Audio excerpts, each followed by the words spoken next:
with the role, the color of Jenny's hair. Well, I've had my hair this. I had my hair this color for Mahagoni. I had this color also for Lulu, but the last thing was the Mahagoni. And my hair was back to its dark color. But recently I went to see Lenya and have been spending a good deal of time with her. And my hair's red again. First time I saw Lotte Lenya, the first thing I saw was that we were in a rehearsal on the Met stage. And I was singing the role of Jenny. John Dexter was the director. The theater was dark. There was no one in the audience, except one person who was sitting in the middle of the audience. And John came to me and said, look out in the audience and look very, very carefully right down the middle and you'll see a shock of red hair. That's Lotte Lenya. I thought I would die. I thought I would go through this stage of the Met that the original, the Jenny of the Mahagoni and Kurt Weill's wife and Lenya and all of the legend of Lenya was actually sitting out there, and I was supposed to be doing Jenny on the stage of the Met. It was very difficult for me.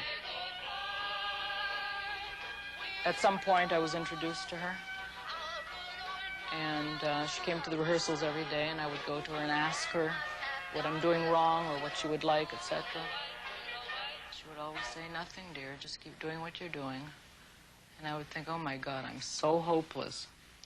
She won't make any comment, and she won't give me any of the knowledge that she carries with her.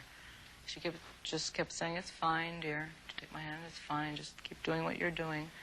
Like I was, day in, day out, I was sure I must have been absolutely dreadful, because she wasn't saying it's fabulous or anything like that. She was just saying, no, I have nothing to say. I thought, she has nothing to say because I'm so far away from the right thing. Anyhow, the beginning was very, not rocky, but strange. And then we opened. And during the run of the Mahagonis, she had her assistant call me and say, Madame Lenya would like to give you some music that has never been performed. She's always kept it locked up in the vaults, and she would like you to have it. She'd like to give you some of this music to perform. Would you come and perform a concert for Kurt Weill, memory of Kurt Weill, at the Whitney Museum?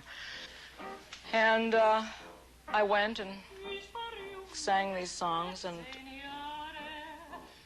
I guess Madame Lenya was very pleased, because she then went to the vaults and took everything out and gave me all the music, all the unpublished music of Kurt Weill.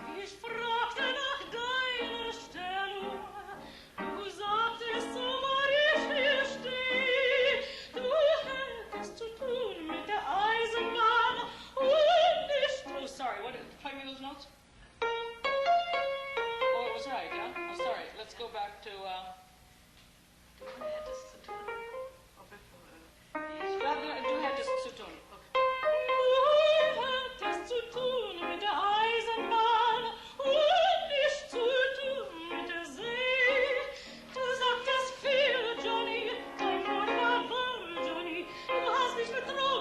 I'm sorry, please. This is usually spoken at this part. Let's really try to see what the melody sounds like. One of the things that has been said about me that people find surprising is that I went from singing this very modern music back to the standard bel canto repertoire. For instance, after having sung the Lulus in Paris, I went to Salzburg and sang Mozart, Susanna, Marriage of Figaro. And usually one does not return after a repertoire like Lulu. One does modern music where the voice is scaling all extremes. One does not go back to singing that kind of music that needs a sweet sound.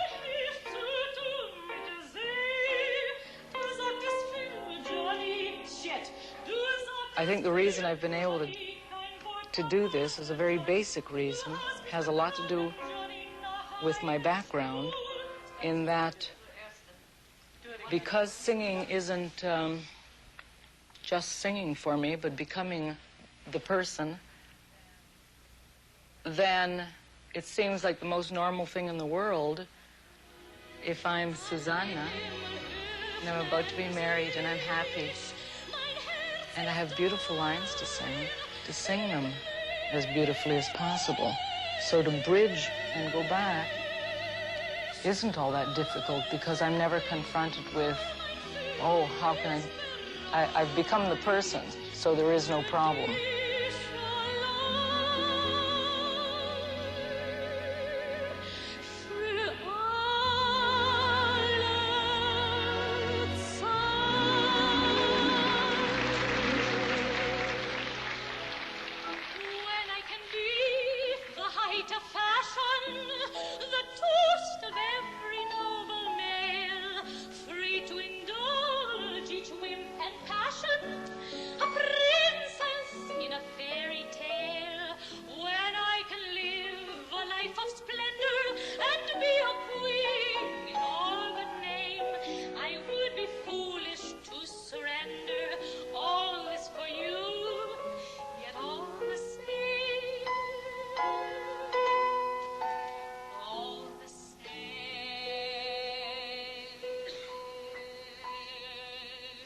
Now, because you didn't think of what you were doing, everything came to life in a most extraordinary way. I mean, don't lose that. Don't let it slip out of your fingers. You've got it. I feel like it's killing me sometimes. So what? I mean, didn't you know that when you began to be an opera singer? Right. Come on. Don't lose this magnificent moment. You're like Maria. Only my nerves, I'm sure. But she pulled, she had this kind of agony. I remember when you did the first her comeback for Tosca. She had been singing for four years, was it? And, at the beginning of Tosca, the tenor and Angelotti are there, and she was in the wings, ready, with this big bunch of flowers. And she said, Frank, you must be with me. Stay with me. So I was there with her, and Where are you going to be for Bohème? I'll be there with you. Okay. And I know already that you're going to cling on my hand like she did and leave your finger marks on my No, I'll have them all bitten off. Anyway, you don't need to worry. It's wonderful. I couldn't think we could do better Bohème than Divine La Scala, but this is touching what would could be wonderful. Come on, let's go.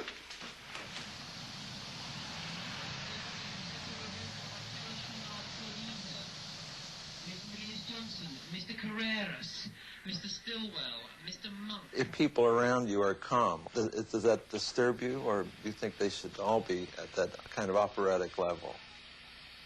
No, on the contrary. I think I've gone through most of my life trying to find an equilibrium, trying to find some kind of a balance.